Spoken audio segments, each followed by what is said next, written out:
Well, good morning. Welcome to J Speak number 2. Couple things this week. Thanks for watching last week. I got a couple hits, so yeah, that's cool. SoundCloud and Bandcamp. So you've all inspired me to break out the demos I've done into different tracks. So all those have been put on SoundCloud. Everything to date that's on YouTube. So if I've done something, I've named the track now and then put, the different versions separately on SoundCloud, so you can listen to them, stream them, etc. If you like the songs and you want to download them, purchase them, that would be awesome. They're over Bandcamp. I did a YouTube Volume 1, so it's, I think, 10 or 11 tracks, but the Vox AC30 demo is its own separate one, and then each one has their own version, but you get all the tracks for $4. So if you want to help me out and support it, that would be awesome. After all, we make music for others to enjoy, so I'm glad you enjoy it. This week we'll do a double video, so you get to hear my lovely voice, as well as a comparison with the Marshall DSL. It's a Mesa cab versus the orange cab, so kind of interesting comparison, a 212 versus a 412. So I think you don't necessarily notice it up close, but in the room it's a huge difference. Obviously a 412 is going to pump a ton of sound out, and their Mesas too, which just unbelievably loud. A couple guitar related questions I got. What guitar to buy, which is always a really hard question to answer. I'm going to go cliche on this one. Go to a guitar shop, check some out. There's guitars I've wanted for years that I go and finally play or order online from Sweetwater or Musician's Friend or something, and I get it and I just don't like it. And I've been fortunate enough that I can own multiple instruments and amps and those kinds of things, so it's maybe not as big a deal for me as it might be for somebody else, especially starting out. I mean, I had one guitar for 5 years, I think, before I really started to expand. So, go to a shop, play some stuff, talk to your friends, try to play their stuff. And amps are kind of their own thing. It really depends on what you're into. If you want something that you can roll on the volume knob and clean up, and it's a one-channel amp, and it doesn't matter if you have a string of pedals to get what you need. But there are so many options out there. Obviously, I'm a little more partial to Gibson guitars, and I love orange amps. They are awesome. But obviously, like others, I mean, I don't think you can beat the Fender clean sound with, some reverb. It's just top 5 sounds for me. Long-winded today. Anyway, I would say just get to a shop, try some things out.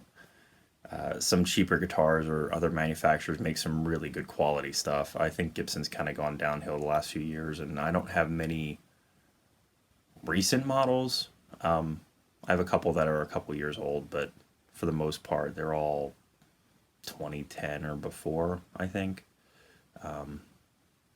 Yeah.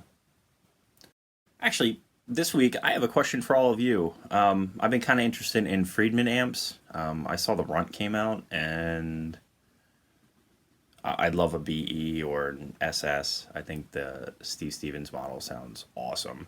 But the small box is out, the Dirty Shirley. Interested in those, and I'm kind of curious if any of you have any of those and what you think about them. So let me know. Leave a comment below. And also Super amps. I think those are pretty cool too. So, have any comments on those? Let me know. I'd be interested. Thanks. I got a question about Telecasters. So, I have a 72 Thinline, and I also have the Chris Shiflett Telecaster. Both are great guitars. I would say that the 72 is a little different. I mean, obviously, it's got a different make, and it's not solid. It also has wide range humbuckers in it, which are just a really different sound. I kind of find myself, if I play that one a lot, I don't like the sound of anything else, and if I don't play it for a while, I don't like the sound of it because it's so different than everything else. And the neck is wider. The string spacing is different, so it can get difficult to play if you're not used to it.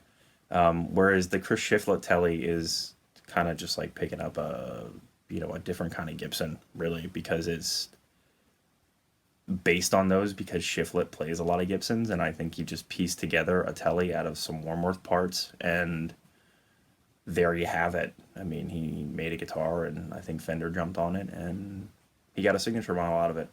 I don't think it's muddy in any way. I don't think the pickups are like fantastic or anything, but I think for the price point, it's an awesome guitar. You get a hard shell case, and they play really well. I actually use it for a lot of stuff. I haven't been gigging a lot lately, but it would definitely find a place in my rig, just due to cost. It stays in tune really well, and it sounds good. I think different amps can make those guitars definitely stand apart. I really like the 72 paired with the 68 Deluxe Reverb. I also really like it a lot with the R100. I think it gives it a cool vintage sound.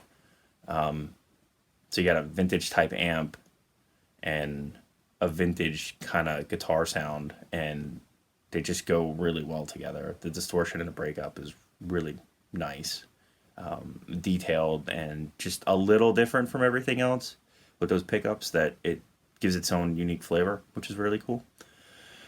But yeah, they're both good guitars.